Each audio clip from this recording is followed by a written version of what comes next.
Alors Marine Le Pen, elle aussi, devrait faire son entrée à l'Assemblée nationale. Mais si elle y parvient, alors elle pourrait se sentir bien seule. Le Front national espérait une 60aine d'élus. Il devrait au final les compter sur les doigts d'une main.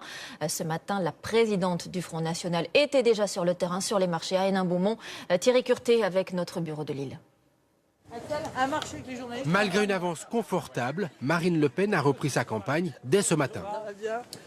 Un petit document dimanche, n'oubliez pas. Sur le marché de Rouvroy, dans le Pas-de-Calais, elle tente de mobiliser les abstentionnistes. L'abstention de notre électorat, qui est l'électorat populaire, qui sont les jeunes, ce sont ceux qui se sont le plus abstenus.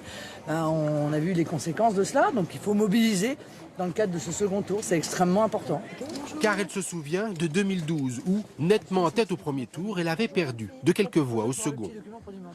Hier, Marine Le Pen arrive très largement en tête, 46% des voix, devançant la candidate En Marche, Anne Roquet, de 30 points, le député socialiste sortant est lui éliminé.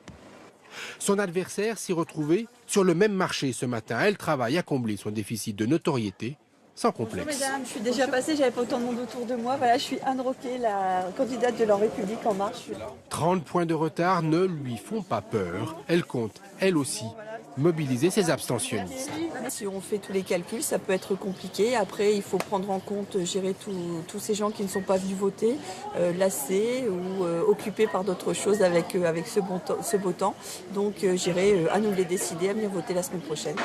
Autour du marché, les passants se divisent entre pro et anti-Marine Le Pen ce matin. C'est dommage parce que si elle n'est pas élue au premier tour, les autres vont tout comme d'habitude, ils vont s'arranger ensemble pour qu'elle ne soit pas élue et c'est dommage. Marine Le Pen, jamais elle y arrivera. Parce qu'il y a des gens ici qui ne sont pas pour elle, là, du tout. Hein. Hier soir, Marine Le Pen, si près du but, ne semblait pas craindre un front républicain contre elle. Il existera peut-être, mais est-ce qu'il sera efficace? C'est ça la question. Moi, je pense que nous avons une grande chance de gagner cette circonscription. Voilà, je suis assez confiant. Mais la candidate En Marche, Anne Roquet, laisse entendre qu'un soutien de poids membre du gouvernement pourrait venir l'épauler sur sa circonscription. Et en direct d'Hénin-Beaumont, nous retrouvons Jean-Baptiste Marteau. Jean-Baptiste, on l'a vu, Marine Le Pen est en bonne posture à Hénin-Beaumont, mais c'est un peu l'arbre qui cache la forêt. Dans ce premier tour des législatives, le FN essuie plusieurs revers.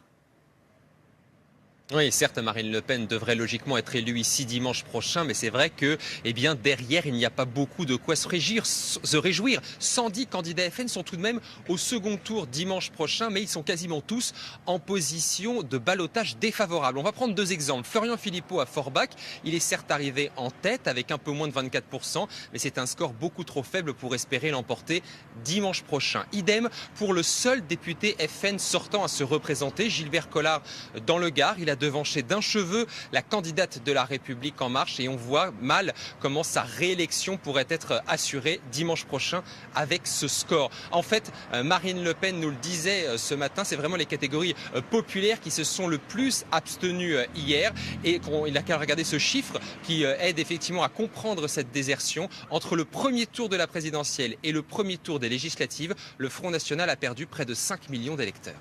Merci Jean-Baptiste. Nathalie